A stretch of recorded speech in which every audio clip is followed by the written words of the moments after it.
Wig wearing, it's quite the journey, isn't it? Whenever you purchase a wig, you're not 100% positive what you're going to get or if it's going to be perfect for you out of the box. Sometimes the style isn't perfect for you and it needs a little tweaking. Sometimes the cap doesn't fit you perfectly and you may need to adjust it a little bit. And sometimes the lace is either a little too dark or too light for your skin tone. In this video, I'm going to show you what I do when I get a wig that's just a little too dark for my skin tone. I have a couple techniques that I use that work great for me, and they might work great for you. If you want to know how I handle lace that's too dark, then stay tuned.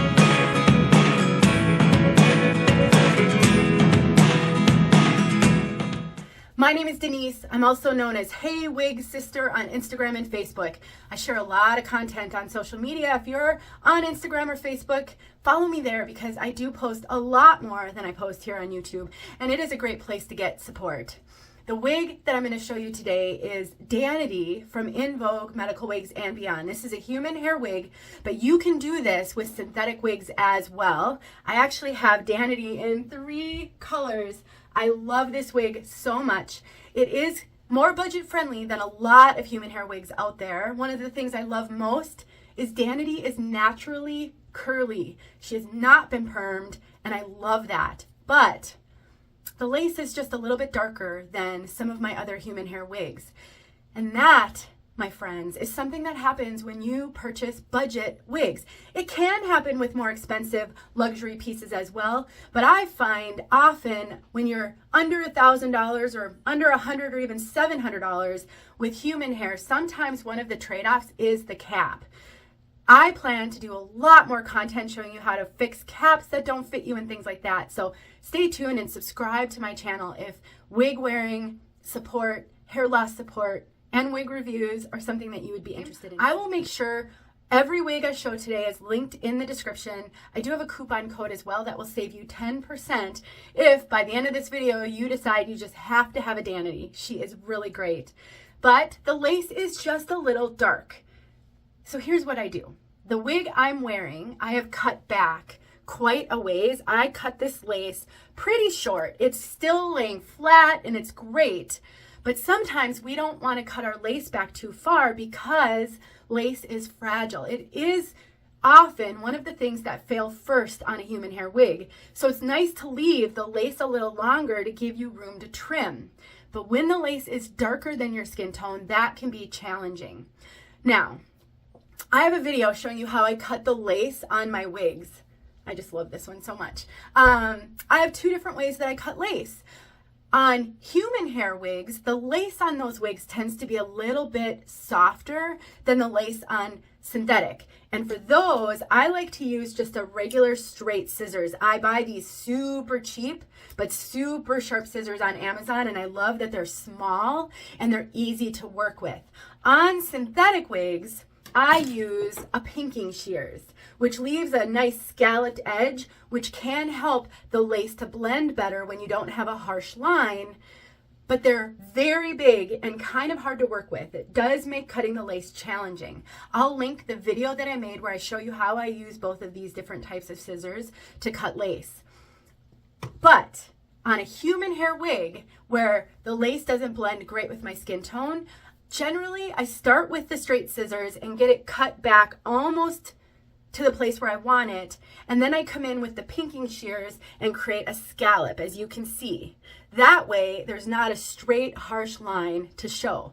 On this one, because I cut that lace back so far, you really can't see it. And I don't feel the need to do anything with this one to help hide that lace. So this one is in the color Copper Spice. The other one I just had on is in the color Blonde. I love the red on this one, but as you can see, that lace is just a little bit visible because it is a little bit of a darker lace. So what do you do when that happens? Well, I just showed you that I cut the lace back a little bit further and I create a scalloped edge with the pinking shears. The other thing that I do is I often use the powder to help draw out the lace part on a wig. I've shown you that in previous videos. And so it's great stuff for helping the lace look a little more. And I love these brushes. I use these brushes all the time on my wigs. I'll link these below. They're not expensive and they're wonderful. And then what I do is I just paint over that lace with the powder. Your challenge is twofold. The first is finding the right powder that will accomplish what you're trying to accomplish. And the second is, if the lace is super dark for your skin tone, this may not work as well as it does on lace that is just slightly too dark for your skin tone. So I paint that on, and then I take a spoolie and I just kind of blend it.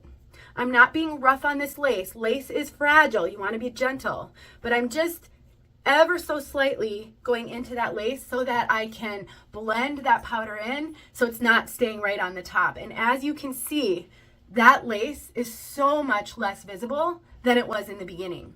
Now, this is not a permanent fix. You will have to reapply the powder every time you wear the wig, but it takes 2 seconds. It is not time consuming. It's not difficult to do. If you're looking for a solution that you don't have to do every time, I don't really have a suggestion for you right now. You can try to use foundation or makeup. The problem with putting too much on your lace is it can actually attract more dirt and other makeup, and then you've got the same problem, your lace being visible.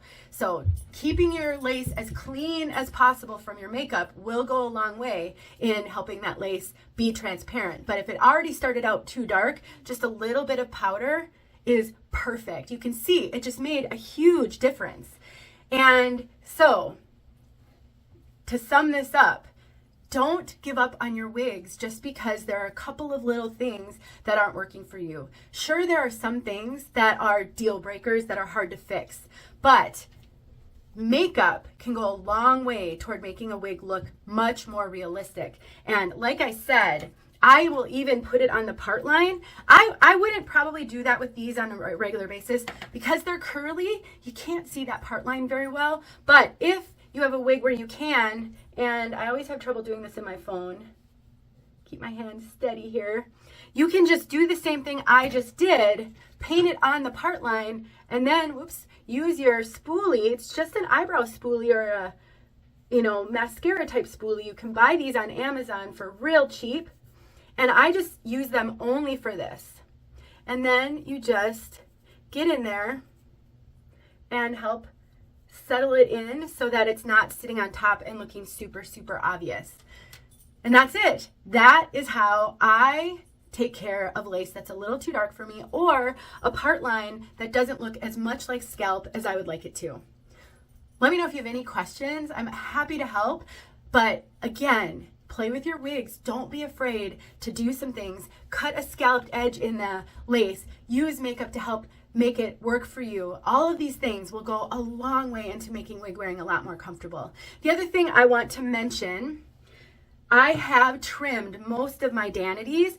Let me throw the dark one on for you guys. I have a video showing you how I take a thinning razor, this thing right here, and I trim up my wigs. On a curly piece like this, trimming up little face framing layers just like this is so easy to do, and you don't have to be perfect, because once you're done and you kind of spring those curls back in place, they will look beautiful and you won't be able to tell whether you cut it evenly. Hope this helped.